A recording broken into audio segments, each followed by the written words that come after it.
classed as a entry level to the supercar world, and obviously it's very, very popular with the YouTubers. YouTubers jump on this straight away, and it's their kind of go-to supercar. Supercar in depth, you know, strong heads would say it's a sports car, and I would tend to agree because it's so easy to use. It is literally like driving an Audi A3 on steroids.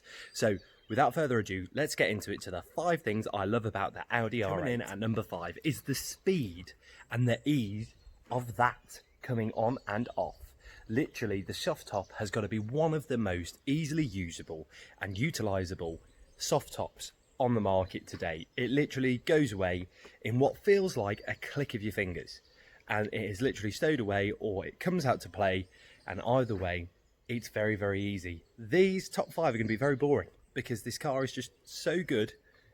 There's too much to talk about. But yeah, that was number 5. Number 4 on this list is the virtual cockpit, which is making you feel like you're in a fighter jet. Literally, you control absolutely everything from your steering wheel. It is as if you're mesmerized back into the PlayStation 2 games and you have got your steering wheel, and that's all you need to kill the track. And that's exactly what Audi have done with this R8. It is amazing.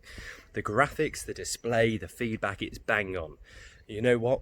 Well done, Audi. You are leading the way in terms of virtual entertainment and in terms of creating a car which is usable every single day. So, number 3 on this is, why would you spend £40,000 more to cop a Huracan when this sounds absolutely fantastic? This is arguably one of the best sounding entry-level supers you could ever get without having to spend a lot of money on an entry exhaust. So without further ado, what we're going to do is we are going to open up the car and we are just going to listen to it purr, and that's all we need to do. So bear in mind, this is the entry level in terms of supercar world. Listen to this. Does this sound entry to you?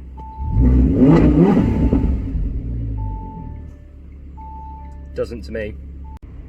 Number 2 is the attention you get in this car. Now, that may be because it is bright red, a soft top, with a ginger man riding around, which is unheard of. First of all, a ginger and a soft top. With the sun? Really?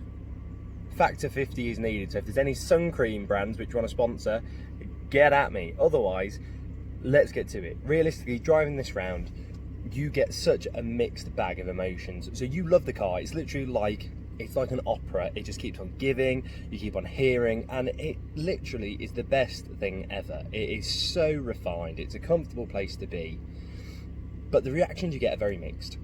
So after driving it around for a bit, interestingly, the older generation I've had the worst feedback from. I've been sat at traffic lights, I've been sat going down narrow streets, and all I've heard is show off, disgusting, too loud, pathetic, why is he driving that? And that's from the older generation, and that's what I'd say would be virtually 50 plus I've had very negative attention from.